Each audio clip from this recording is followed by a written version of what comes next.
Hey guys, Ramsey here. Welcome to another video. Tonight we have a review and it's on what I would consider to be one of the bright spots in the perfume world in 2024, which there's very few of, I must say, especially on the niche side of things. I think the niche side is kind of starting to get very samey to me. A lot of what MFK puts out smells very similar to the Dior Privé, smells very similar to Roja, there's just this similarity in the niche. It used to mean something to be niche. Now it just feels like they're throwing designer crap in $500 bottles, and people buy it. So why wouldn't you continue to make a larger and larger markup? And much of the niche fragrance houses, I think, have become just expensive designers.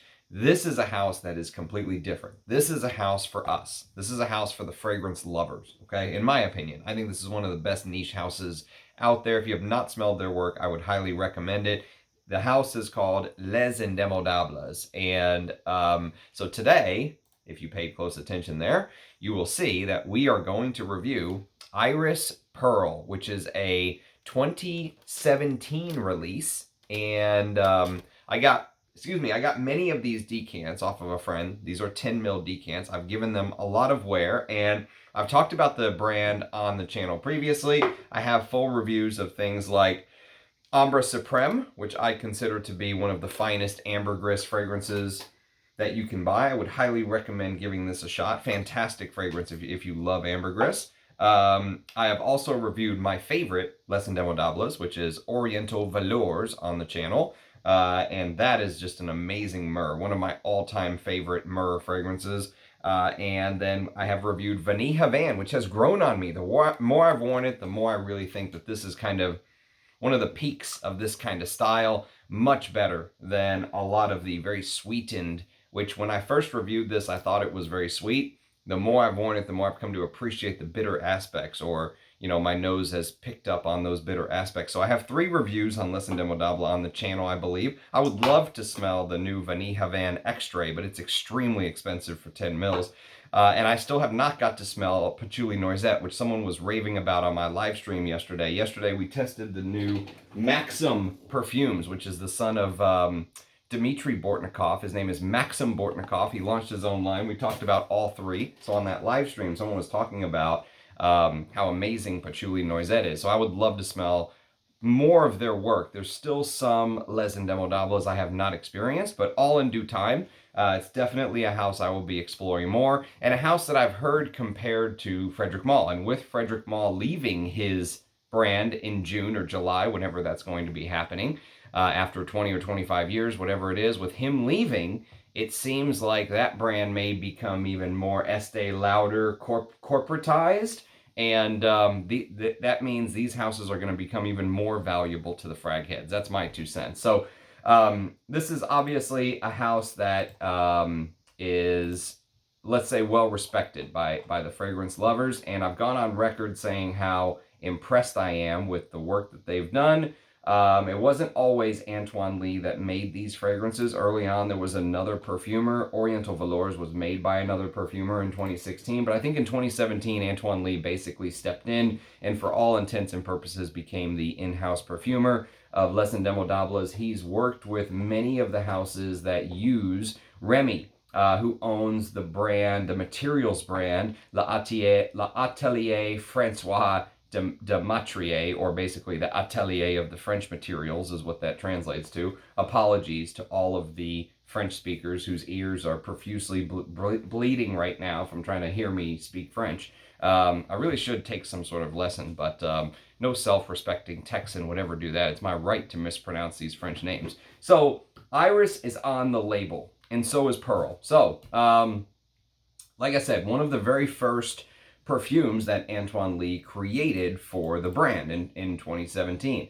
And the note listing is French Iris, Egyptian Violet Leaf, a Sea Breeze Accord, Clary Sage, Jasmine Auriculatum Absolute, Moroccan Mimosa Absolute, which I think adds a little bit of that extra powdery aspect to it, and Madagascan Ylang Ylang. Okay, so that's the note listing. Now, according to Les Indemodables, they describe it as fresh, floral, and powdery. I think these 50 ml bottles that they sell in go for something like $250 or something, 220 euros, $250 is what I think that translates to effectively.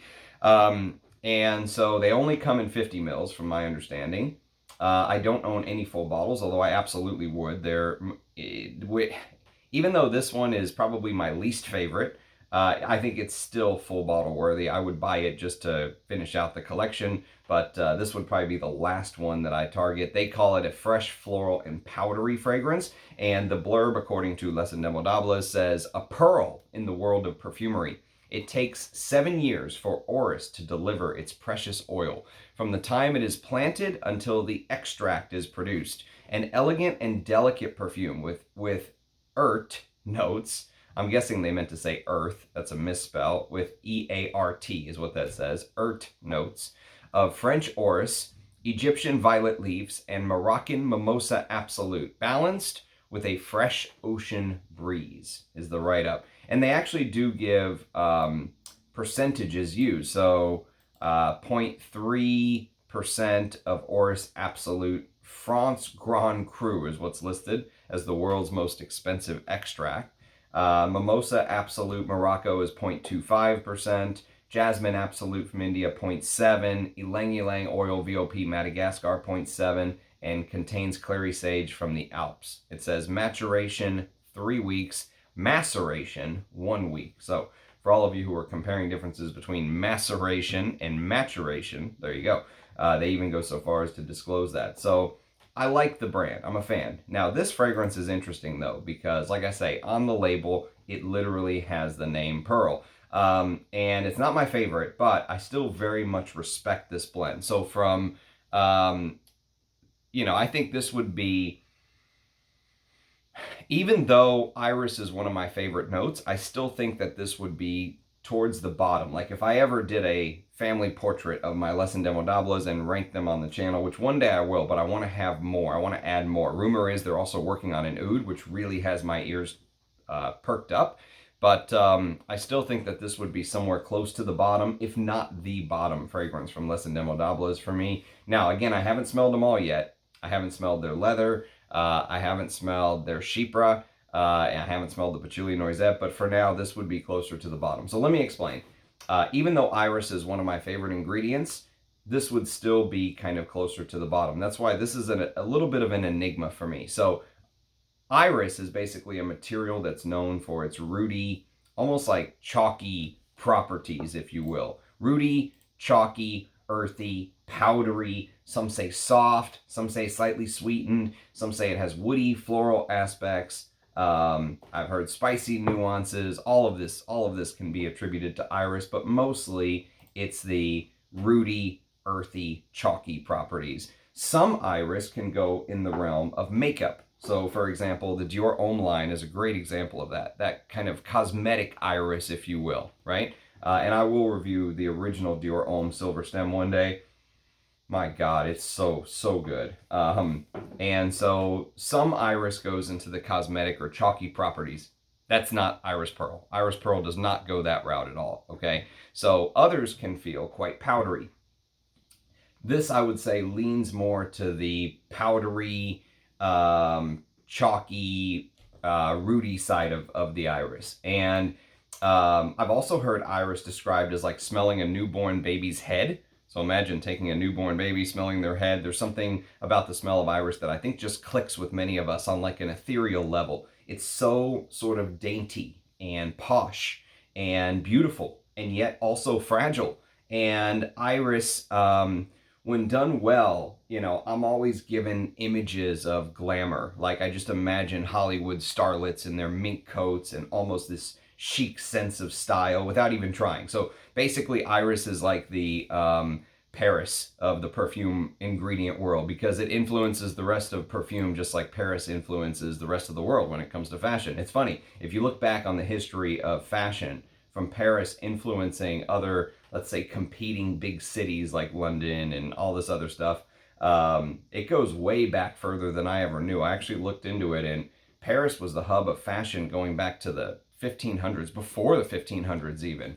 What was going on in Paris was copied in other parts of the world. And it's just crazy how far back Paris has kind of been the hub of fashion. So But iris has this beautiful element, and yet, as beautiful as it is, and it is beautiful when you first spray, I'll go through it with you here in a moment, but even though it is beautiful, there's a couple things that I think work against this fragrance for me. Number one is the iris element really makes itself known and comes across to me almost as if you have a peeler and you are literally fresh peeling carrots, okay? That's the image that comes to my mind. It was the image that came to my mind the very first time I smelled it. It's the image that comes to my mind today. So there's something about the smell of fresh peeled carrots that is very specific to me.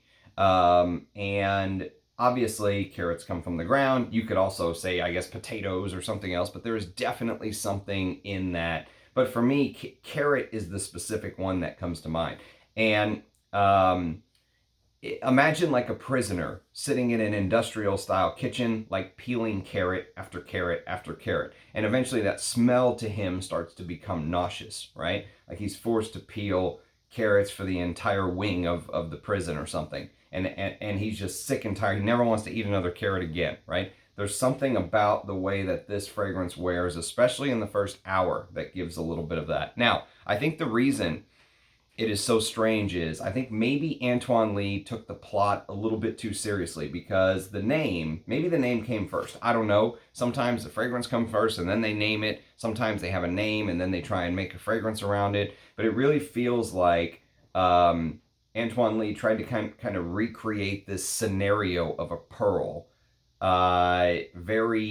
He took the assignment a little bit too literal, okay? And pearls are obviously created in oysters when hard particles sort of get coated in calcium carbonate after entering the oyster. They do it to kind of protect themselves, right? So he probably thought, let's create a few things, but one of which is that fresh air accord around the sea, because oysters are obviously in the sea. So it kind of, that fresh sea breeze like accord, fresh air accord, whatever you want to call it. And by the way, I've got a half an hour dry down here, maybe 45 minutes ago, but somewhere around there. I wore this fragrance as my scent of the day. I've had this for over 2 years, so I've given this a good amount of wears over many different times. So I know this fragrance pretty well.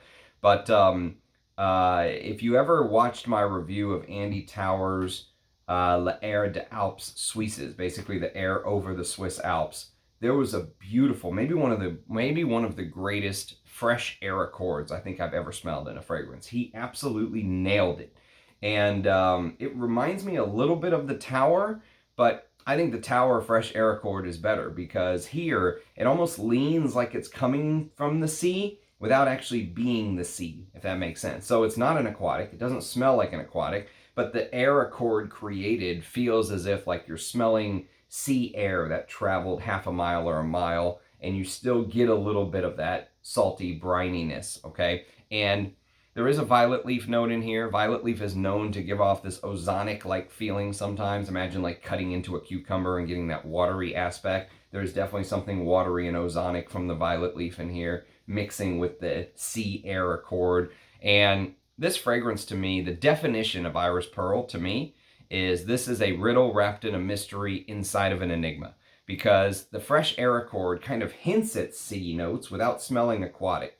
And then I think the part that really kind of puts the nail in the coffin for me, and I can go back to my brother from another mother, Rich Mitch's abhorrence towards some white florals. Here it's properly justified, I think, because the way the jasmine auriculatum absolute smells comes across to me. And if you've ever listened to Rich talk about kind of hating white floral fragrances, it won't surprise you he does not like the jasmine in this one. And the way he described it is there is some flower in here that just seems weird and kind of ruins it for him when we were kind of chatting about the fragrance today. And there's 3 flowers in here that it very well could be. There is the jasmine, there's the mimosa, and there's the ylang ylang. So I can't necessarily say it definitely is the jasmine. My guess is it's the jasmine. And for me, the jasmine note here, yes, it comes across as slightly white floral, but it also comes across as very green. I think mimosa is mostly powdery, and the ylang ylang gives this weird sort of, they say stretchy banana floral-like smell, but I don't get very much of the ylang. I must admit, I don't get very much ylang. I do get a little bit of the mimosa, or I can see the mimosa note in this composition just because the powderiness does play well with the powderiness of the iris, so it makes perfect sense to me. But since the jasmine comes across as smelling vegetal and green, it's almost like, imagine jasmine growing on the floor of like a seabed, like growing on the sea floor. And it almost gives it this strange, like, seaweed association for me. Are you kind of following where I'm going with this? So, and then finally we have the pearl note, the name that's on the tin, Iris Pearl. And so pearl representation here, if you kind of close your eyes, it's almost like you can see the shine coming off of the beautiful pearl. And like you're looking at it, you know how a pearl usually has the light hitting it in a certain way and a little bit of a reflection on one side depending on where you stand. And I think the texture of this fragrance is maybe the most impressive part. The materials are impressive, even though I'm not the biggest fan of the fragrance itself. The materials are impressive, but the texture and the color that you see when you kind of close your eyes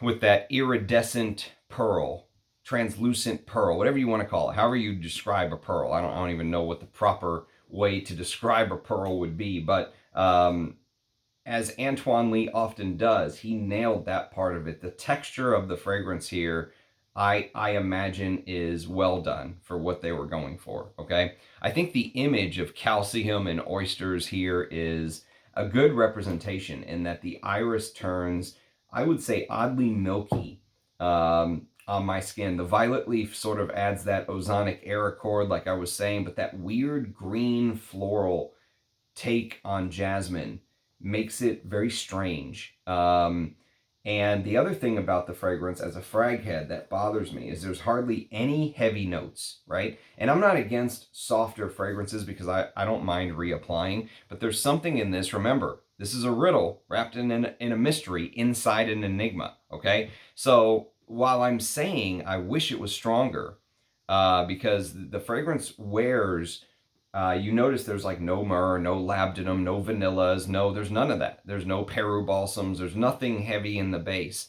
There's no oak moss, there's no woods. It is, what is missing from this fragrance is very evident when you smell it. It smells very soft, and I'm sure that was done on purpose, but in one sense, it smells soft. In the other sense, that sort of stomach churning feel like I was talking about with peeling a million carrots and never wanting to eat a carrot again is there in the beginning. So on one hand, I'm like, man, I wish the fragrance was stronger. On the other hand, I'm like, I don't want this fragrance any stronger because it already turns my stomach a little bit. So that's why I say I wish there were some heavier notes. I wish from the frag head side of me, I wish there was some myrrh or something else in here to give it depth, but it would take away from what the fragrance is trying to be. I understand that.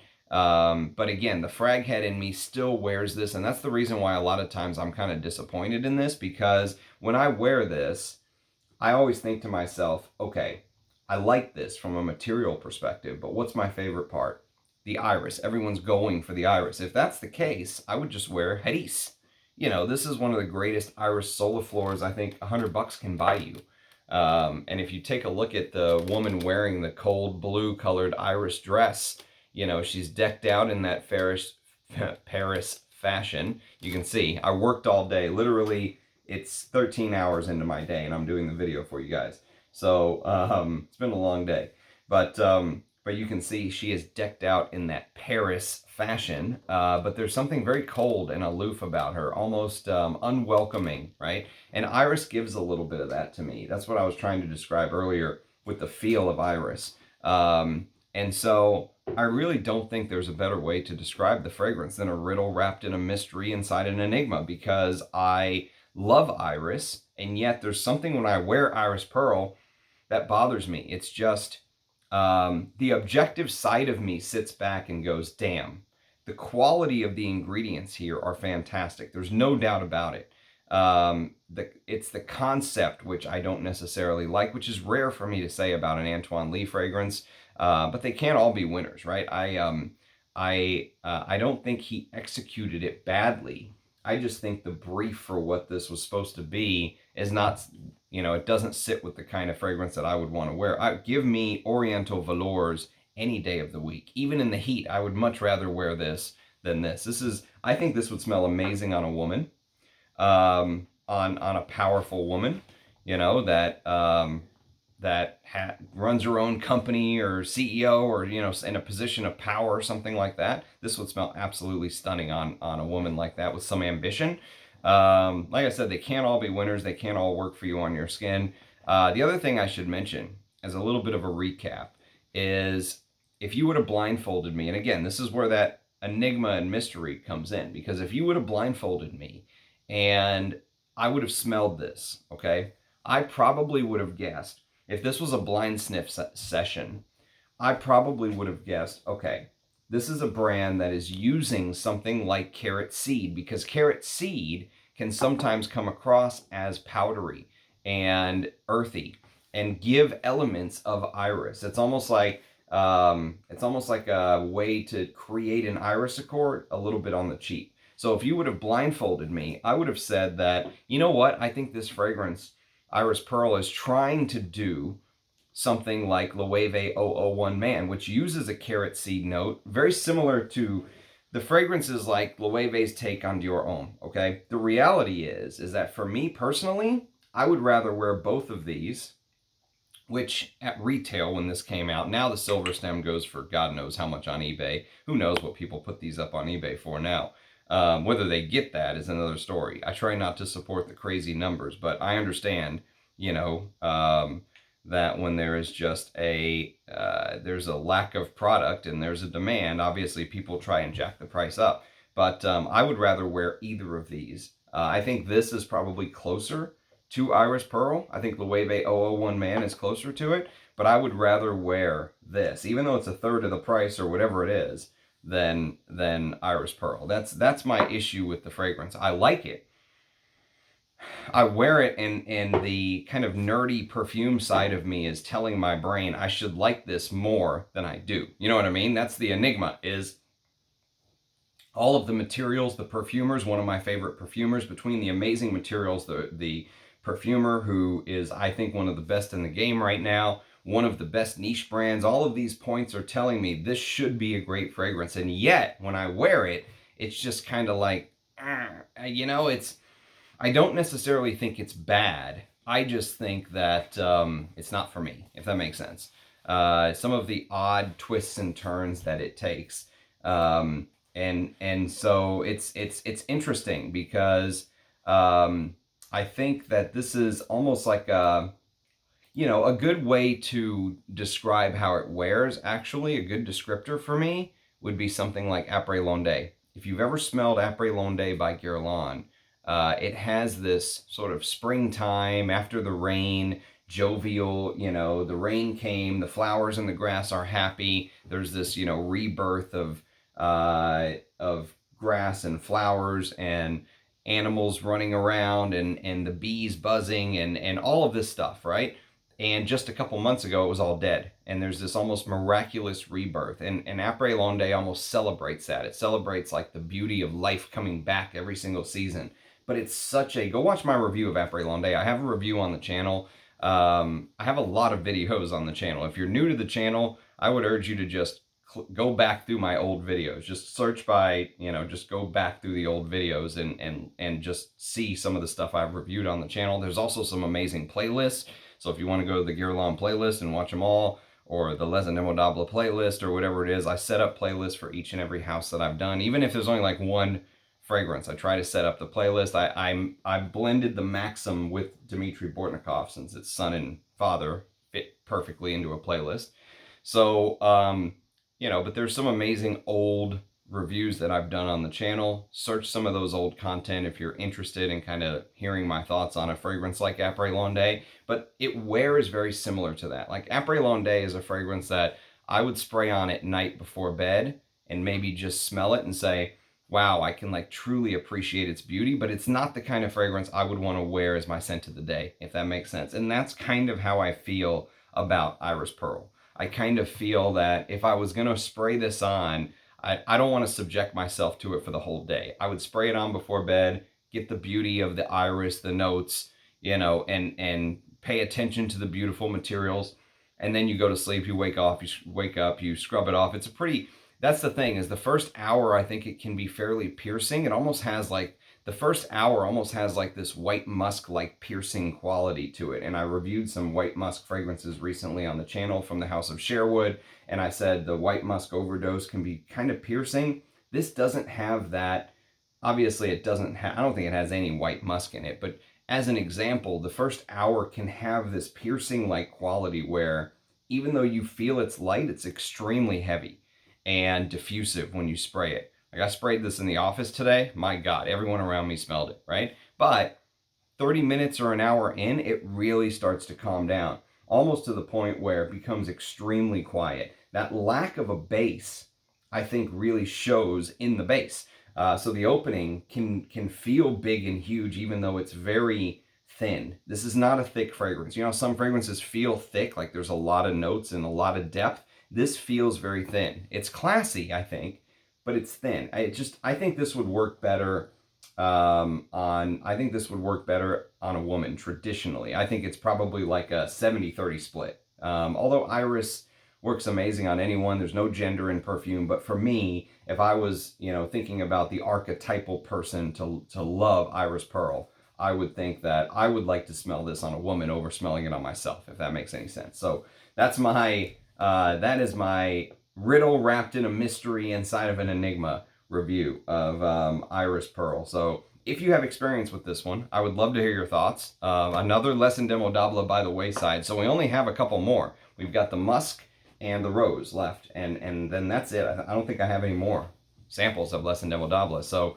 I would love to smell some more as time goes on, but just a couple more left, and we will have completed at least the samples I have from the house. So again, thank you for watching. I love the interaction that we get to have in the comment section. I say this all the time, but even though we've grown substantially in the last couple of years, we're still a relatively small enough channel where I can respond to each and every comment. So do leave a comment. Let me know what you think. I love the interaction and the back and forth.